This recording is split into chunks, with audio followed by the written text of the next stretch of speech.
I'm not going to deny that there is sexism in this country, that there's racism, there's homophobia. It's there.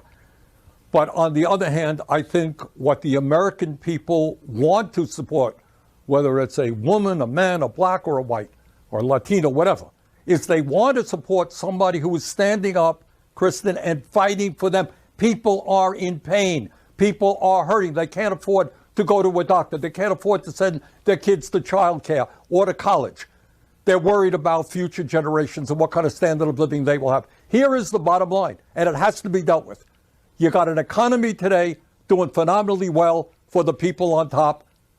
It is not working for the working class. All right. Anyway, let's see what was on the issue of Gaza. You said when you were going to college campuses, when you were talking to progressives, when you were talking to voters of color, not just Arabs and Muslims, you heard there was a problem here.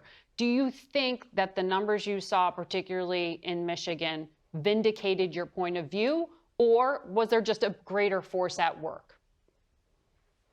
I think she would have certainly won Michigan if there was more of a reckoning with the failures of policy on Gaza. That wasn't my point of view. That was the point of view of a lot of people I was hearing on the ground. I also think beyond Michigan, this really was a concern for a lot of young people and a lot of progressives. Now, my hope is, because President Trump got some of the votes for the Muslim and Arab community, I was just on a bipartisan Codel in Saudi Arabia. They have said that if the president wants a deal with Saudi Arabia, that the Palestinian state and a two-state solution has to be front and center. And I hope we can work towards actually doing that after the war. why are people coming here to say El Communist and bought it and stuff? Are we getting like a little baby brigade? Is that what's going on? We got a little baby brigade? Oh, it's cute, man. It's interesting in this Monday morning quarterbacking that's happening to hear from so many Democrats now who are saying that they think that economic message should have been front and center, but that they felt constrained somehow by this focus on identity politics. Tom Suozzi of New York. People should accept that the fact that the heart of the country is racist, that is a silly, self-defeating thing to say. Okay? What's the solution then? Sorry, the country is simply racist, so we have to be racist? Okay.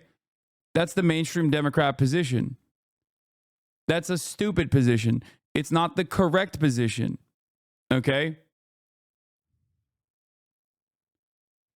Stop saying this shit. While there is truth to the matter that America is a very racist country, okay, you have to actively push back against that. He's not saying it. It has to be that way, just the way it is. No. When you say, I think we have to accept that America's a racist position, America's a racist country, is stupid. Here, this was a really good message on this. The leftist position is that people's positions, even if horrific, have roots in their material reality. The liberal position, as best as I can tell, is that 20 to 30% of the country has an irredeemably evil soul. I guess I'm going with the one that you can actually do something about. Like if it's one or the other, even if I'm wrong, I'm going with a version that presents a path forward other than what? Wholesale murder or imprisonment of millions of our countrymen so they can't do politics anymore? Half of the country is evil. Okay, next question is obviously, well, what are you going to do about it? Calling them evil clearly didn't work. Like, there is always a push and pull here, okay? I like to have fun. And brother, you say America's racist all the time. It is. But that is not how you can run a fucking campaign, especially if you're like, and the solution is we got to be more racist. Okay?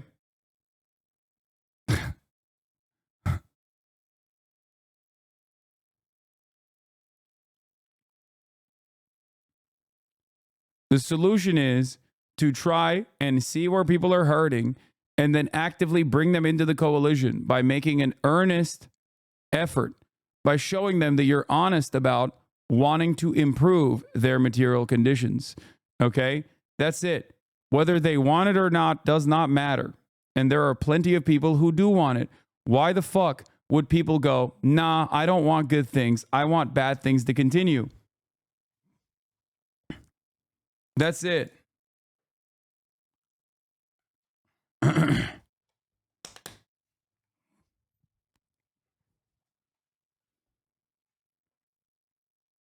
Brought that up, talking about Republicans being able to weaponize anarchy on college campuses, defunding the police, and gender questions and girls' sports. Do you think this, movement, woke politics? Yeah, Kamala Harris, ironically, did not do any of this. And it's something that I actually thought was good. It was one of the high notes. There was a couple high notes in the campaign. One, looking at tariffs and immediately counter messaging tariffs as like a widespread sales tax that's inherently inflationary. It's not only correct, but they did do counter messaging against that. That was smart.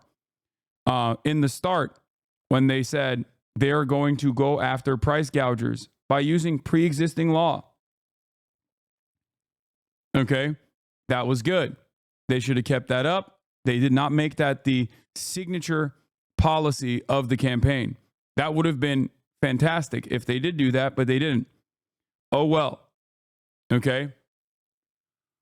And last but not least, Kamala Harris's active refusal of using regular Democratic Party identity markers was a smart move.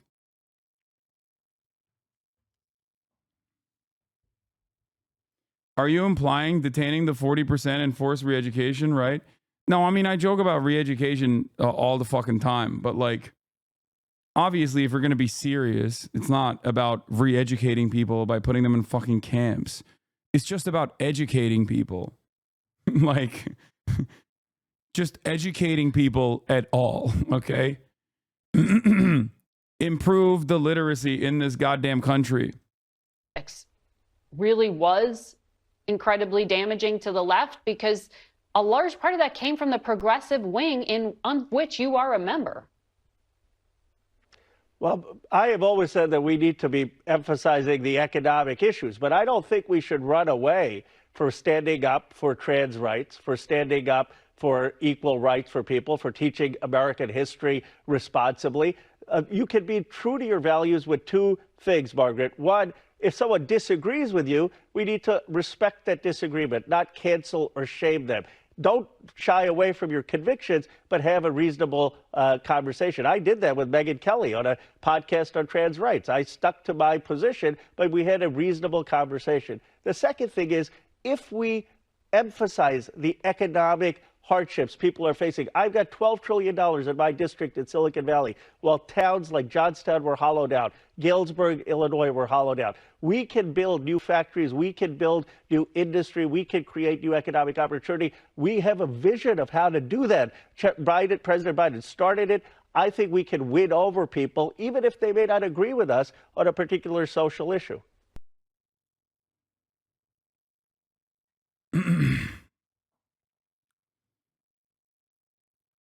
Dude, he's doing the same face in both of those different moments from that interview. Anyway, all right, let's hear what Bernard had to do. He went through the fucking Sunday circuit. Bernie Sanders issued a scathing statement after the vice president's loss in what Chomsky consistently started saying after 2016 that we live in a post-fact world. Would you agree, or do you think the misinformation crisis is more complicated? No, he's 100% on the money. He's so right. And every fucking major institution is participating in that. Dude, if you look no further than the way that every single media outlet covered the story in Amsterdam. Because, like, we know how right-wingers hallucinate an alternative reality and prime their base into believing it, and their entire media ecosystem gets everyone on board with this shit, right? We already know that. But the liberal media space also does that.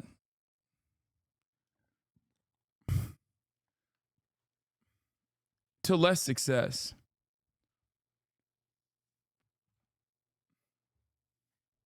what he called a disastrous campaign, saying, quote, It should come as no great surprise that a Democratic Party which has abandoned working class people would find that the working class has abandoned them. And Independent Senator Bernie Sanders of Vermont joins me now. Senator Sanders, welcome back to Meet the Press. Thank you for having me. Thank you for being here on this Sunday after Election Day. Let's start right there. Your criticism incredibly direct. You say you think the Democratic Party has, quote, abandoned the working class. How exactly do you think Democrats have abandoned the working class, Senator? Look, the working people of this country are extremely angry. They have a right to be angry. In the richest country in the history of the world, today, the people on top are doing phenomenally well, while 60% of Americans are living paycheck to paycheck, and millions of families worry that their kids are actually going to have a lower standard of living than they do. You got the top 1% owning more wealth than the bottom 90%. We're the only major country on earth not to guarantee health care to. Quick, put some numbers on the board to talk about how things are actually great, like the GDP and the stock market performance, so that we own Bernie in the marketplace of Reddit. You know? I promise, if we just keep talking about the vibe session, down ballot here continues to be awful for Republicans. Arizona Senate Gallego, D plus 15. Nevada, Rosen plus 14. North Carolina Governor Stein plus D11. That's the governor, though. It's different.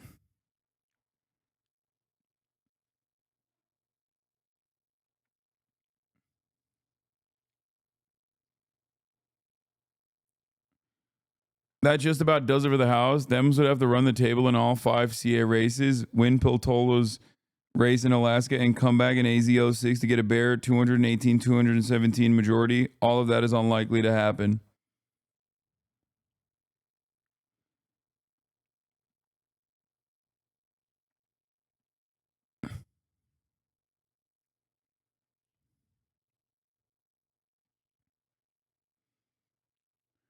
I think North Carolina is a bit unique, as the Republican candidate had a huge scandal break in October.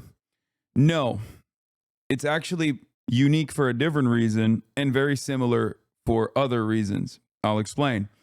It's unique because it's a gubernatorial race, and split ticket voting on governor's races is super common. It's the most common thing. People have a significantly closer investment to who their governor is because they recognize that their governor changes, their immediate conditions pretty dramatically. That's why you see a lot of blue states with red governors and a lot of red states with blue governors. Kentucky comes to mind.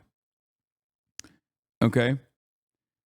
But it's also the same because both Gallego, Rosen, and Stein's opponents were insane. They were green, they were untested, or they were failures. Like they were multiple time failures. Okay? They were very Trumpian. Mark Robinson saying he's, Black Hitler. Or Carrie Lake, the only person who wasn't arrested for storming the Capitol on January 6th. Even though she wasn't there, she was there in spirit and carried on that resentment to her fucking dumbass campaign. Just a fucking psychopath. Or Gallego's opponent was, Gallego's opponent was Carrie Lake. The Rosen's opponent was a dude who lost his race in fucking, I believe, Texas beforehand. And who, okay, Kaya, come here. Kaya, place. Okay, bye.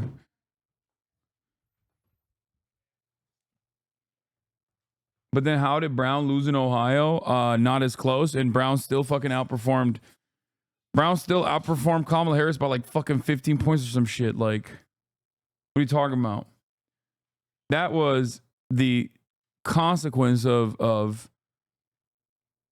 that was the consequence, in my opinion, in Ohio of Kamala Harris's performance. Kaya, place.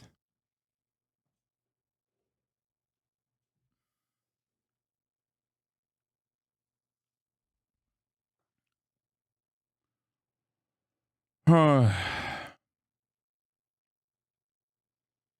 Brown got around 100,000 more votes than Kamala Harris.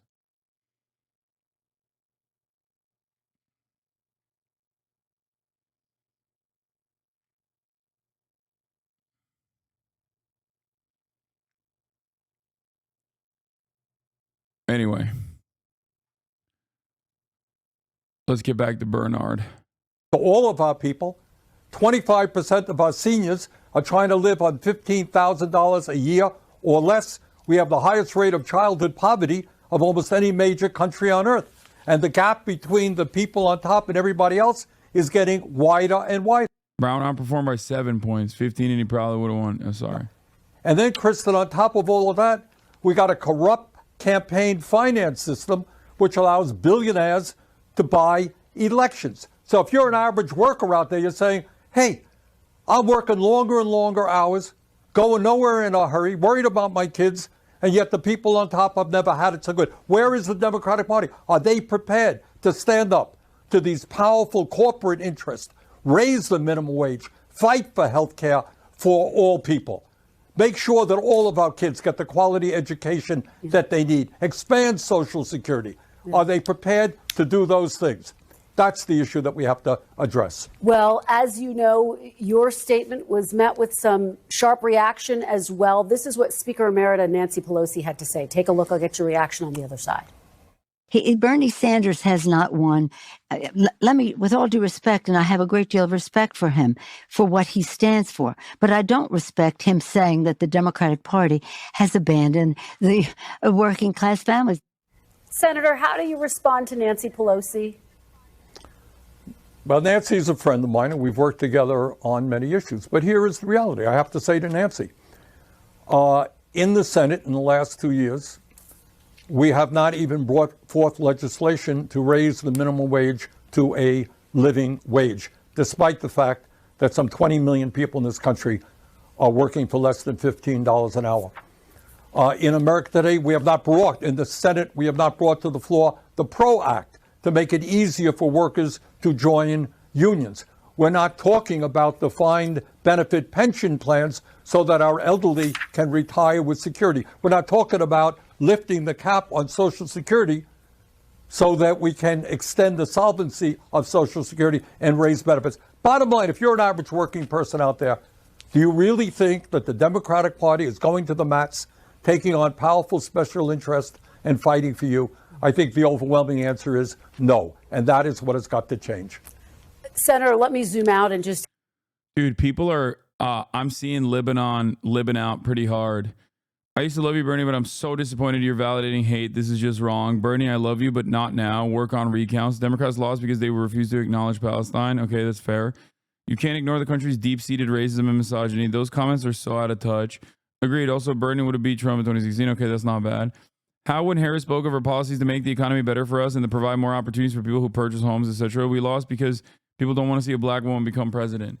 Like, you are not hearing anything. If that is your analysis of this circumstance, if that's your analysis, you're not hearing anything. Television Man told you $50,000 in tax cuts for small businesses is good, and that's like solid economic policy. Okay? So you're like, what do you mean? Everybody said that that was like the best possible thing to say. And I don't understand it. Like, it doesn't make sense.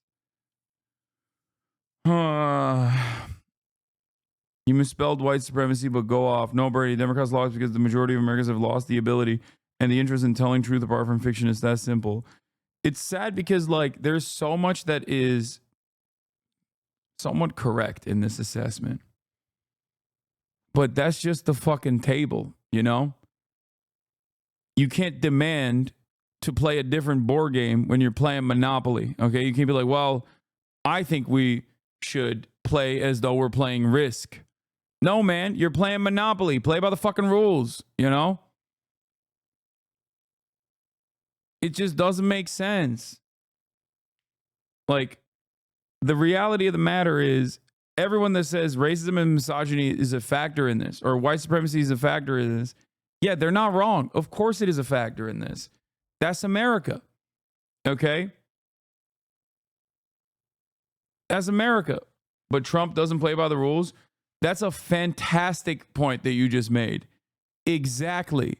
Trump never, on the other hand, complains, though, in the sense that, like, his complaints are always echoing the resentment that, like, average Americans feel, even if it's on his own personal key issues. He has a perfect way of tying that back to his own audience. Like, I've never seen another motherfucker turn around and be like, I mean, he channels that they're not coming after me. They're coming after you. I'm just in the way. Every single argument that he makes is basically that.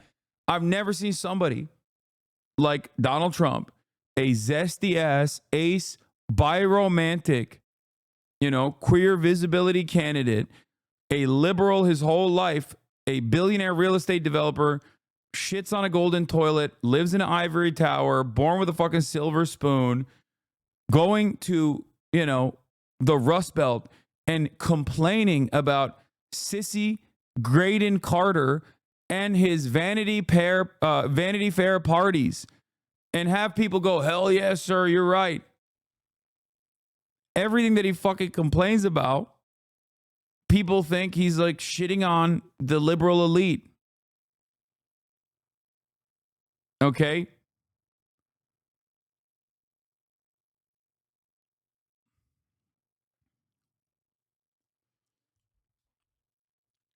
I feel like if Kamala Harris ran and was like consistently talking about how racist and white supremacist America was, that would be objectively depressing for her own turnout. Aren't also rich sitting on a golden toilet in your mansion? What? Yes, dude. I am a real estate developer like Donald Trump, who's worth billions of dollars. Oh my God. House chatter still whining? That's crazy, dude. Holy shit. You're close, though? Yes. I'm close to multiple billions of dollars. You're right. Why are VODs locked under subscription? A lot of haters that are combing through the VODs. It is a way to protect you, and it is a way to protect myself. And if they want to fucking do that, then they have to subscribe. You can literally still find the VODs on YouTube if you would like to. Okay? I'm getting mass targeted by a very hostile community.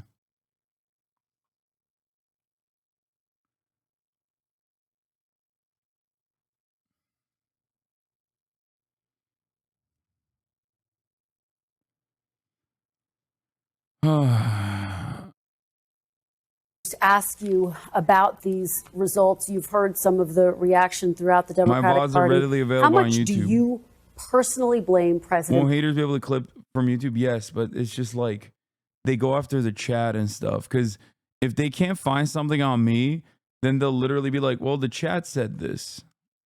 Look at what his chat is saying. And on YouTube, it's like more difficult and more of a hassle. Biden for this loss? President Biden, when he came into office, said that he would be the most progressive president since FDR.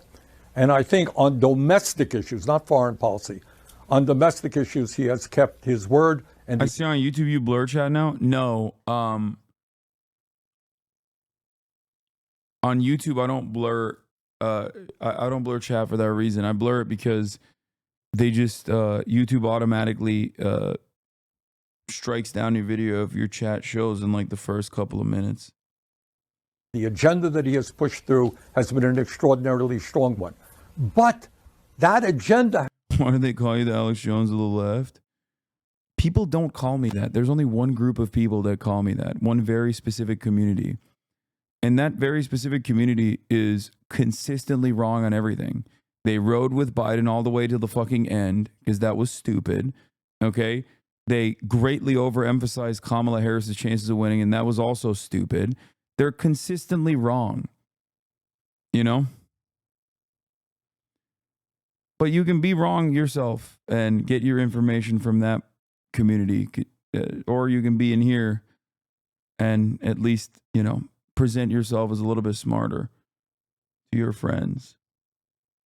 Has got to be placed within the overall context of American society today.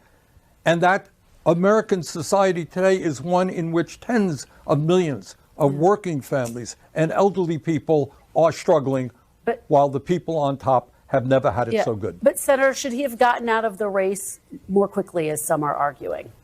I supported him because I think his agenda was a strong agenda, a working class agenda. I'm not going to look backwards. Kamala ran a strong campaign. She did everything that she could. She decisively won the debate. So to me, it's not just about the campaign. It's about what does the Democratic Party stand for? Do ordinary people say, yeah, that is a party that is fighting for my interest and prepared to take on the big money interest who control the economic and political life of the country? That's to me what the issue is. Yeah, we're talking a lot about the economics. You've talked about how the Democratic Party is out of touch when it comes to economic issues. Some Democrats are saying it's not just economic issues, it's cultural issues as well. Here's what Democratic strategist James Carville had to say. Take a look. What killed the Democrats and what killed Biden was a sense of disorder. And part of the sense of disorder was the unfortunate events of what I would refer to as the woke era. Has the Democratic Party's focus on identity politics gone too far, Senator? Let me answer it this way. I think if the Democratic Party must continue to stand up against all forms of bigotry. And Democrats should hold their head high in saying, we led the fight for women's rights and to protect the woman's constitutional right for abortion. We led the fight for civil rights, for gay rights. That is something we should be proud of. But it's not either or, Chris, and this is the problem. You can do both. You could say that I'm for raising. I take it one step further. I say one can only happen with the other.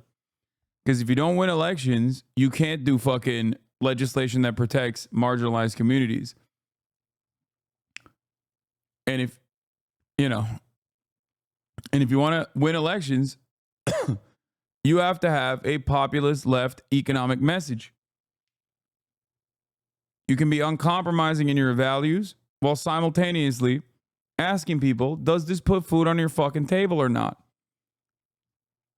A question I keep repeating to people that come to me on a daily basis about trans rights is always this. Let's say you forcibly reversed the HRT and gender surgeries of every single trans person in America. Does that immediately or even in the future improve your material conditions? Does that put more food on your table? Does that make your shelter more secure? Does that lower the price of rent? Does that actually help you in any meaningful way? Okay? It's not going to lower the price of eggs. Someone has told you that you should focus on this. And in a sea of hate, you decided, yeah, trans people are weird. I actually think that's the right thing to focus on. Okay? That's it. That's it. And the other side of this, in terms of like constantly doing hyper-specific messaging to different identity groups within the base that we understand it of the Democratic Party is also silly. Because it's not like trans people exist in a separate plane of existence. Like they still have the rent. You think trans people are not going to benefit from universal health care? You think trans people are not going to benefit from lowering the cost of housing? Yeah, of course they're going to benefit. Same with black people. Same with Latino people. This is why left economic populism is very successful. Okay? You fight the battles that you have to fight to defend trans people. while you simultaneously offer everyone something that gets them on board. You say Medicare for all means for all. It means for you, and it means for trans people too. There's no world where we're like, nah, we're going to gut this. Fuck that. Raising the minimum wage to a living wage, guarantee health care for all people, expanding Social Security. And by the way, I also support a woman's right to control her own body, etc. It's not either or, it's going forward in both directions. You know, I've been speaking to some Democrats who are concerned because now President-elect Trump has beaten 2 women candidates, and their concern is that it will make it more difficult to nominate a woman candidate in the future. Do you share that concern, Senator? No, I don't.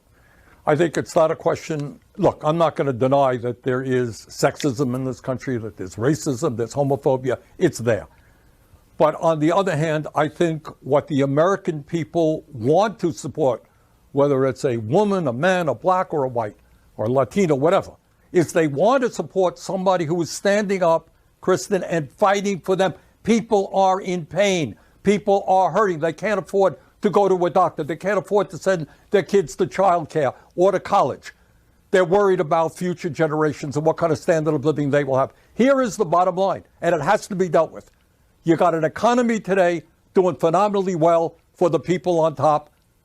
It is not working for the working class. All right? How do we address those issues? And in the richest country on the history of the world, create an economy that works for all. That is the issue. And by the way, what Trump did in his election is to say, I know that you're hurting. And the reason is they got millions of people coming across the border illegal. They're eating your dogs. They're eating your cats. He gave an explanation. It happened to be a pretty crazy explanation. Yes, we got to strengthen the borders, but that is not going to raise wages for working people or provide health care to all people. The Democrats need an explanation. And that explanation is corporate greed and the power of the billionaire class. I know that's uncomfortable for people in the Democratic Party, some people, but that is the issue we have to address. Senator. Also, I'm done with Gretchen Whitmer as of this very moment. Michigan Governor Gretchen Whitmer will speak today at the Stand Together rally in support of Israel at the U.S. Capitol, organized by Jewish Federations of North America and a conference of presidents of major Jewish American organizations. This is what also Jacob Kornblue says, 2028, ? Watch Governor Gretchen Whitmer in a 6-minute speech. This bipartisan presence here is a testament to some fundamental truths. We stand with the people of Israel. We share their pain. We are committed to their safety, and we will never forget the horrors of October 7th. We stand against the scourge of anti-Semitism. Before people go, oh, why do you hate the scourge of anti-Semitism? Why do you hate this kind of messaging?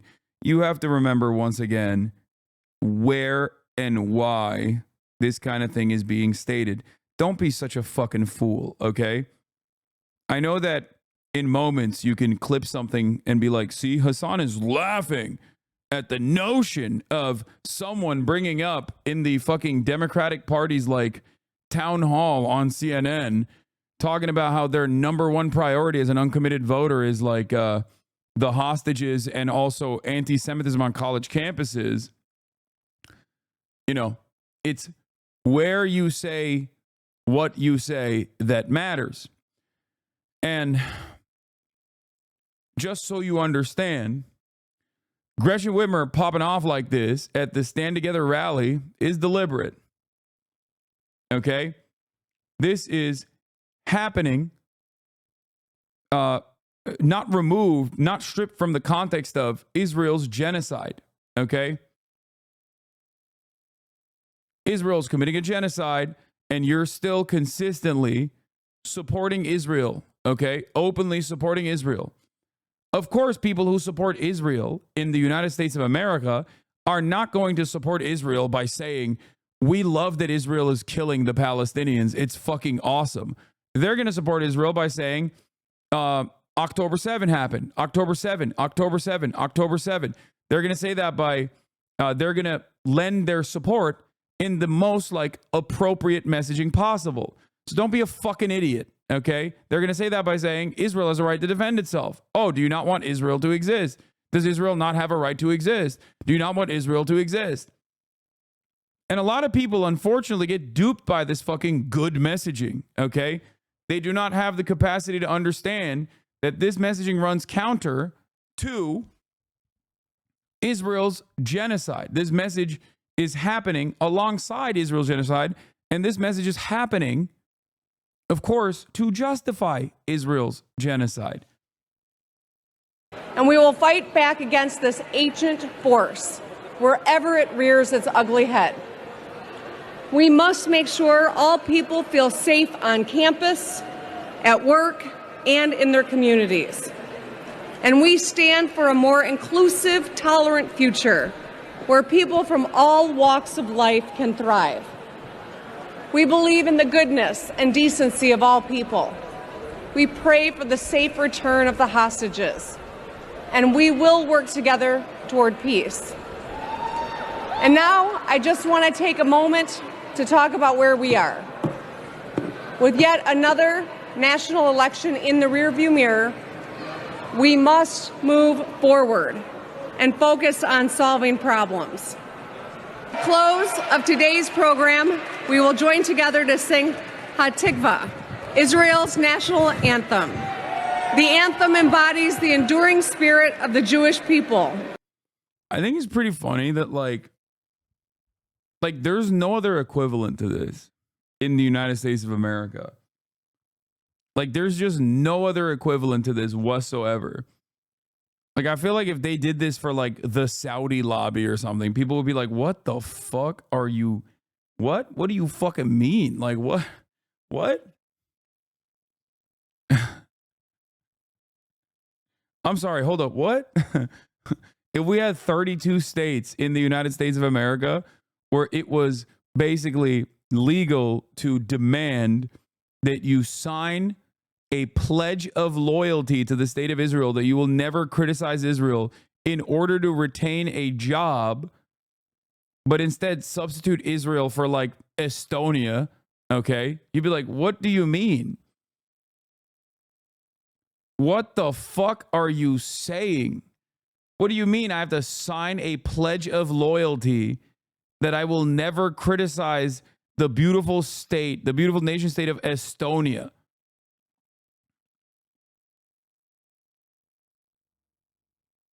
Like, what? What are you saying? Except that is the reality for the nation state of Israel.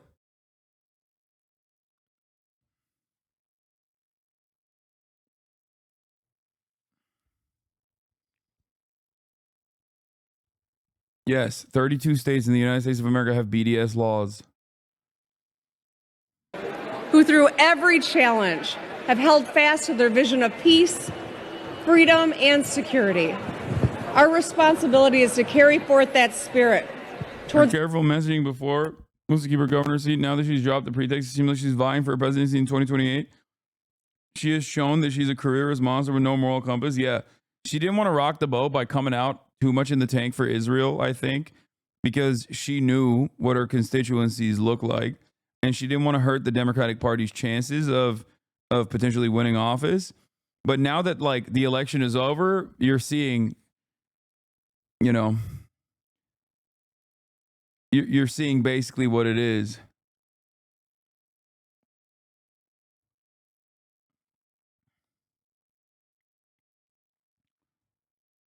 It's a brighter future where peace prevails, freedom endures, and communities stand united. Do you believe that Israel has a right to exist? Israel does exist. Israel is a recognized member of the United Nations. Besides this, there is not such a thing in international law like a right of a state to exist. Does Italy has a right to exist? Italy exists. Now, if tomorrow Italy and France want to merge and become Ita-France, fine. This is not up to us. What is enshrined in international law is the right of a people to exist. So the state is there, the state of Israel is there, is protected as a member of the United Nations. Does this justify the erasure of another people? Hell no. Not 75 years ago, not 57 years ago, surely not today. Where is the protection of the Palestinian people from erasure, from annexation, from illegal occupation and apartheid? This is what we need to discuss. Yeah, Israel does not have a right to exist as an apartheid state under international law.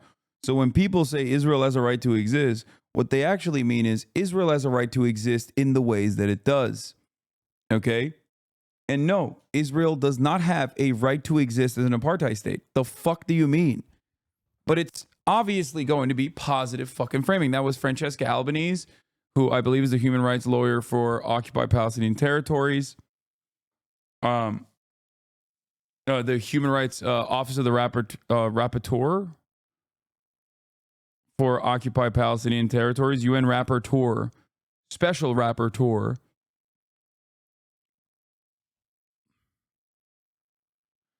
Do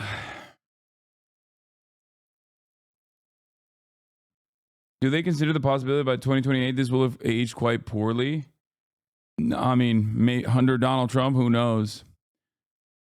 The way I see it is like, the way I see it currently, North Gaza, permanent annexation. That's a lock.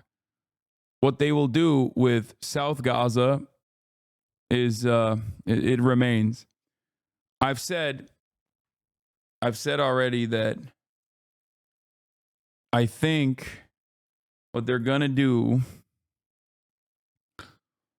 is basically give Trump like a gimme in the short term. Give Trump like a gimme in the short term. Take a little bit of time off to re-up, rearm, and then permanently annex the West Bank.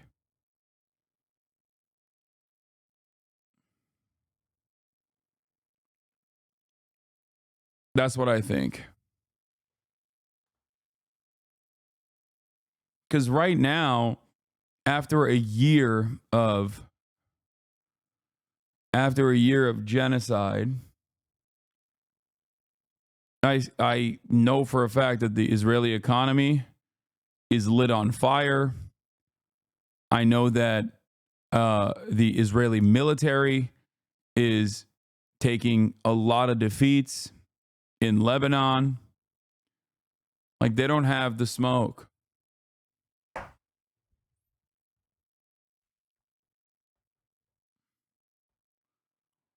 Will the world stay silent on this monstrosity? I think the world has shown that regardless of their awareness of said monstrosity, that they have an unimaginable tolerance for cruelty that, you know, some of the most defenseless people are subjected to. They just don't give a shit. I mean, we just watched a fucking 40-point Latino swing to a candidate that said that he is going to deport their immediate family members. And if they truly firmly believe that, what? Does Ukraine have a right to exist? Do you condemn the Ottoman Empire? Does Armenia have a right to exist? Sure, you'd say no. What? I've never said that. Dude, if my positions are in the words of Asmongold, if HasanAbi's positions are so bad, why do you consistently feel the need to lie about his positions? You know?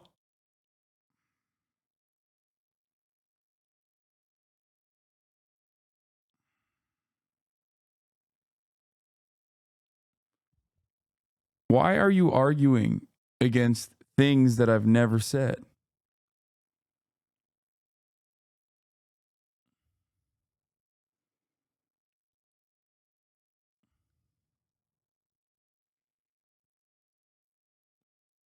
Yeah, I'm fucking quoting Asmongold. He did say that. Armenia right to exist? Yes, dumbass. Armenia already exists. Just like Francesca Albanese said. What the fuck are you talking about? Like, do you think I'm an Armenian genocide denier? I'm not.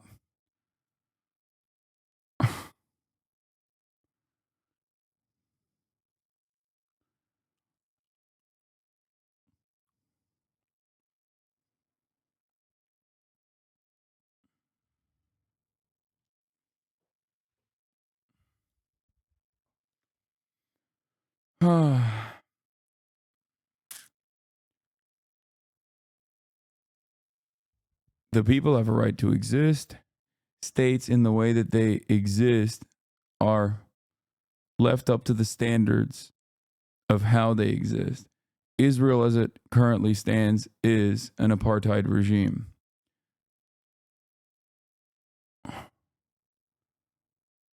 That's it. Israel cannot exist as an apartheid.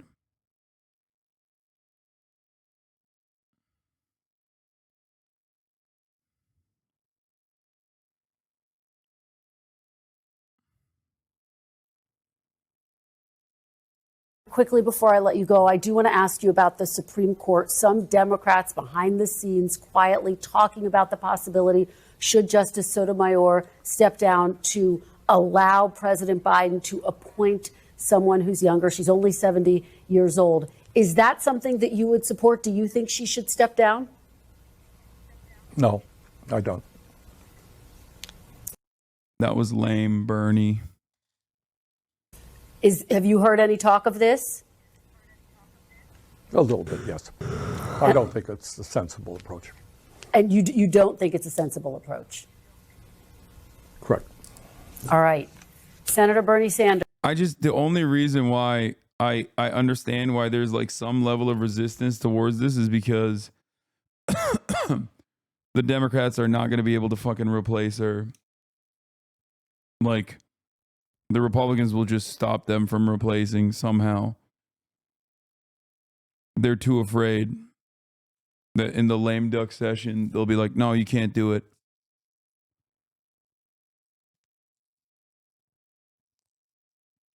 Sanders, thank you very much for your time this morning and your perspective. We really appreciate it.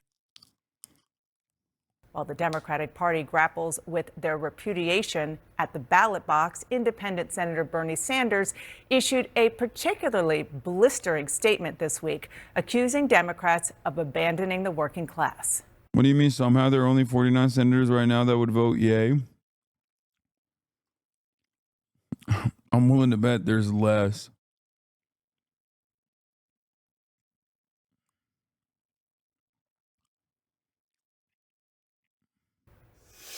And Senator Bernie Sanders is here with me now. Hello, Senator. Congratulations on your reelection. Nice to have you here.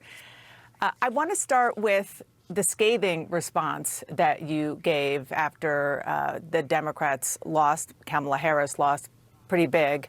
You said the Democrats abandoned the working class.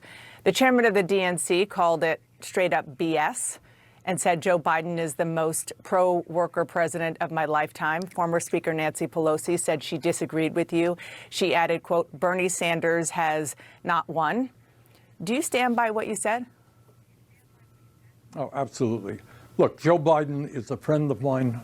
I've been proud to work with him on an agenda which has been very strongly in favor of the working class. Biden promised to be the most progressive president since FDR. In many ways, on domestic issues, I think he kept his word. But here is the reality. The working class of this country is angry, and they have a reason to be angry. We are living in an economy today, Donna, where the people on top are doing phenomenally well, while 60% of our people are living paycheck to paycheck. 25% of elderly people are trying to get by on $15,000 a year or less. We have the highest rate of childhood poverty of almost any major country on earth, and parents all over this country worry that their kids may have a lower standard of living than they do. That is the economic reality. And what Donald Trump did is provided an explanation. He went around, he said, I know you're angry, and the reason is that zillions of illegal immigrants are coming over, and they're eating your cats and dogs and everything else. That's the reason. Well, obviously, that is not the reason. The reason is, in my view, that we have an unprecedented level of corporate greed today, more income and wealth inequality, and people on top want it all. And we need an agenda that says to the working class, we're going to take on these powerful special interests and create an economy and a government that works for you. And by the way, that can't happen unless you get big money out of politics. We got to get rid of the Citizens United Supreme Court decision so billionaires do not continue to buy elections. And I know that you heard President Biden and Vice President Harris tout over and over the record of supporting workers, helping the middle class, some of the things that you were instrumental in helping pass, like lowering the cost of insulin. You saw the president walking a picket line. They forgave student loan debt as much as they could. You said yourself in July that he had a strong record, which you just repeated here. So it sounds like it's not maybe as much about policies and more about messaging and communication. It's not messaging, Donna. It's a fundamental understanding of saying, look, the Biden administration has done a lot of good things, period. I agree. We should all be proud of that. But it has to be put in the broad context of the reality of the American economy today. And that is when you have three people on top owning more wealth than the bottom half of American society. When you have millions and millions of people working for starvation wages. This is what Kamala should have done too. Like, expand upon the accomplishments of the administration and say it's not enough. And we are going to go way beyond. You got to speak to that reality. So you could say, look, we're proud of what we have accomplished, but we have so much more to do to create the kind. I gave you a week off because you asked true or false is HasanAbi is the Benny Johnson of the left. Benny Johnson wishes he had my real motion. I'm not propped up by the fucking institutions in the same way that he is. When you come back in the next week, if you have some fucking stupid ass opinions like that, you might get banned permanently. Pack watch, R.I.P. Bozo. What? Kind of government and nations that work for all of us and not just the few. That's my critique. It's not that the Biden administration did not do a lot of good things, but it has to be put into an overall context where in the last 50 years, if you can believe it, real weak inflation accounted for weekly wages are lower today than they were 50 years ago. Massive transfer of wealth from the bottom 90% to the top 1%. That's not Joe Biden's fault. It's not Trump's fault. That's what's gone on for 50 years. Recognize it. Deal with it. Tell the working class that you understand what is going on in their lives. You're going to fight for them. The top aide, former aide to John Fetterman and Harry Reid, Adam Jenelson, told the Washington Post that Democrats are preoccupied with the narrow interest of college-educated elite activists more than everyday working people. Do you agree with that? Well, that's kind of what I'm saying here, is that the vast 60% of our people live in paycheck to paycheck. How do we not talk and fight for raising the minimum wage to a living wage? Dana, on Tuesday, in the election, in the state of Missouri, a conservative state, they became one of the many states that voted, I think, 58% to raise the minimum wage. Now, how is it that in Congress and the Senate, we haven't even brought a damn minimum wage bill onto the floor? We are the only major country on earth not to guarantee health care to all people as a human right. The Affordable Care Act is a stopgap measure. It is not addressing the real health care crisis in America. Why aren't we saying, yes, health care is a human right? We're going to take on the insurance companies and the drug companies. We're going to pass the PRO Act to make it easier for workers to join unions. We're going to expand Social Security by lifting it up. We're going to demand that the billionaires start paying their fair share of taxes. You know, Dana, all of these issues that I'm talking about, these are not Bernie Sanders ideas. These are, without exception, popular ideas that Democrats, Republicans, and independents support. Now, the people who don't support it is the billionaire class, and they got a lot of power. But we've got to be prepared to take them on. But what the voters supported is a man who would never do any of what you just said. I mean, not even close. Right. But what that man named Donald Trump did do is he said, I feel your pain. I know that you're hurting, and I have an explanation. Well, his explanation was bogus. You know, millions of people coming across the borders. Why do people just refuse to understand this basic point? If one party is not addressing the pain that people are experiencing, and the other party is taking advantage of that pain and redirecting that anger to, you know, easily attacked minorities, then yeah, people are stupid enough to fucking tap in with the other party. That's it. I don't know how much I can simplify it. I don't know how much Bernie can simplify it. You have to be, I guess, getting paid the big bucks like Dana is to refuse to reckon with that. That's the real problem here. You can't convince someone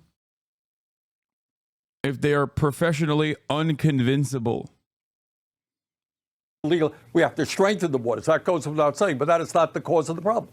The cause of the problem right now is to have a small number of people on top who have enormous economic and political power. How, for example, can the Democrats not say, look, we got to get rid of the Citizens United? In this campaign, in the Republican Party, Democratic Party, billionaires exerted their power. Most Americans know that's wrong. So, I'm sorry, go ahead. No, I was just going to say, so we've talked about the economic issues, which, of course, that's number one.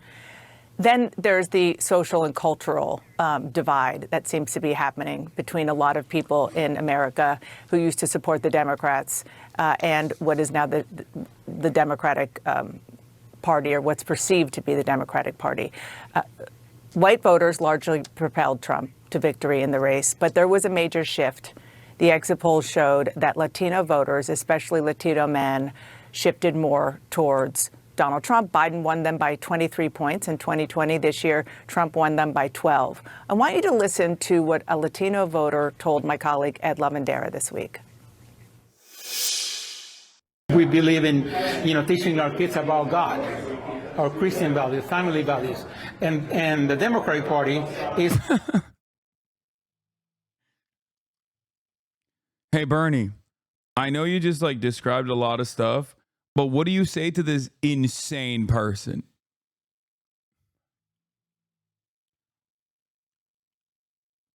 It's yeah, man, people are still going to vote Republican, you know?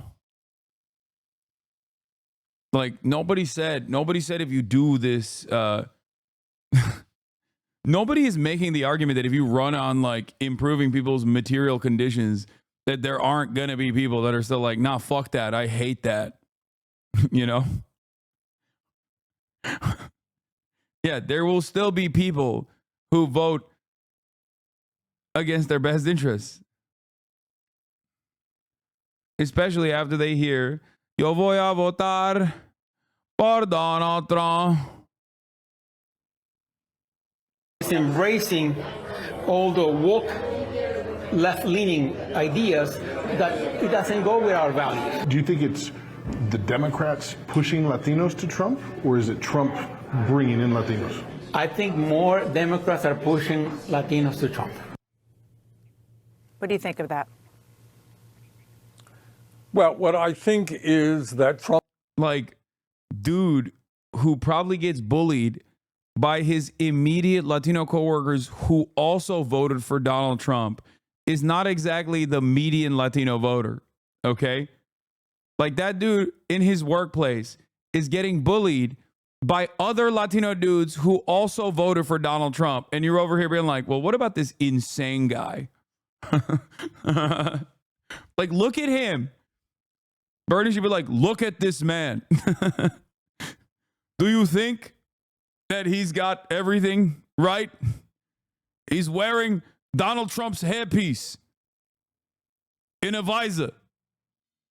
And he went and purchased a sticker to slap on the brim of the visor. There's always going to be insane people. It's like looking at, it's like people coming in here and being Hassan, You said there was not a single pro-NATO voter out there. Ryan Ruth destroyed that argument. What do you say to that? And it's like, yeah, okay. You got me. You know what I mean? He's in jail, so he was a little too crazy, don't you think? Free him. Free him so he can vote. Trump has done a good job in claiming that Democrats do nothing more than the woke agenda. In my view, what Democrats have got to focus on, and tell that gentleman, do you want a minimum wage that's a living wage? Do you think health care is a human right? Do you think we should build the affordable housing that we need? Do you think we should take care of our seniors by expanding Social Security? So I think the emphasis has got to be, of course, on wiping out all forms of bigotry. And the Democrats should be proud of standing up for women's rights and abortion rights and gay rights and civil rights. But the emphasis got to be is to make it clear that we are prepared to stand with the vast majority of the people, many of whom are falling further and further behind, while the people on top do phenomenally well. That's a message that, in my view, will resonate with the Latino community and the entire working class community. Let me give one example, perhaps, of this kind of dynamic that we're hearing about. Joe Rogan, very popular podcaster, he endorsed Donald Trump in the final days of the election. 4 years ago, you went on his podcast. You got a lot of blowback for doing that and for touting that he endorsed. Yeah, Dems are fucking annoying. What else is new? They love weaponizing identity politics cynically to smear people. Dana knows all about that, by the way.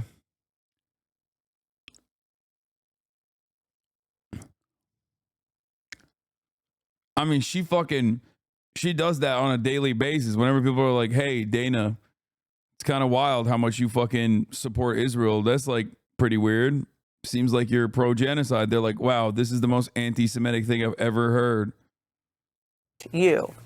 So is this the kind of example of Democrats perhaps shunning or vilifying people who don't totally agree with them? Yeah, I think that's fair enough. Look, you can have an argument with Rogan, agree with him, disagree with him, but what's the problem going on in those shows? It's hard for me to understand that. So I think we've got to get, and clearly you have an alternative media out there, a lot of podcasts that have millions and millions of viewers. Yeah, Joe Rogan endorsed Bernie Sanders. So, in the words of Ryan Grimm, Mehdi Hassan, myself, and many others, we did have a Joe Rogan on the left. His name was Joe Rogan. Get on the show. Disagree with you here. I agree with you there. I don't see a problem in doing that. And you're right. I got vilified by some of the Democratic establishment because I went on Rogan's show. Now a lot of other people are doing just that. Before I let you go, you were a steadfast supporter of Joe Biden. You were saying that he should not drop out. There's a lot of Monday morning quarterbacking going on. And a lot of it is that, in fact, he should have dropped out earlier or perhaps never run for a second term. I don't want to get involved in that. You know, we got to look forward and not in the back. Kamala did her very best. She came in, she won the debate with Trump. She worked her as hard as she possibly could. Let's look to the future and not go backwards. Senator Bernie Sanders, thank you so much. Congrats again.